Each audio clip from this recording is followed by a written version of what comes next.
Greetings everyone, this is Danny from HarrTravel.com, and I wanted to talk to you a little bit about why I love aft-facing balcony views. So one of the questions we got on our YouTube channel was why every time I do a tour of an aft-facing, I always say it's my favorite. Well, first and foremost, this. I don't know how much of the view you can see because the view is all around me, but it's just a spectacular place to take in any scenery on any scenic cruise anywhere in the world. So when you go into the glaciers, the fjords, you kind of go in, turn around and come back out. So you get just spectacular views from the very start to the very finish.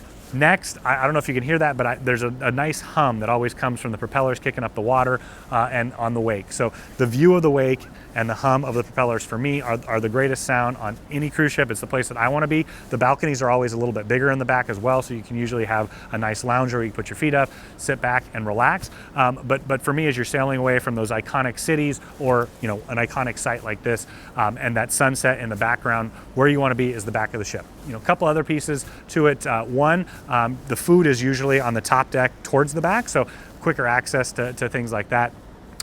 And then two, I mentioned a little bit earlier, but the balconies are almost always bigger, so they're usually either quite a bit longer, just the way the ships are built, or they're quite a bit wider as well, so that's a huge advantage. In fact, I think one of the best values on any cruise ship are the smaller balconies that are kind of right in the middle, or some of those huge suites on the back of the ship. One of my favorite cruise memories of all time, I did a 30-day cruise on Princess from Cape Town, South Africa to Sydney, Australia. Met an incredible group of people. We called each other our cruise family. We're still in contact today, over 10 years later, but one of them had one of those big suites, and we had a party there every single night as we were crossing the Indian Ocean, 8 days to land, 7 days to land, but we just had a lot of fun there in general. So some of my favorite cruise memories are on these particular balconies facing out, and whenever you're ready to get that for yourself, reach out to us, because there's lots of little nuances with ships and where you want to be and which rooms are better than others. But when you're ready for that, reach out to HarrTravel.com. We'll use our expertise and experience and find the perfect room for you and your family.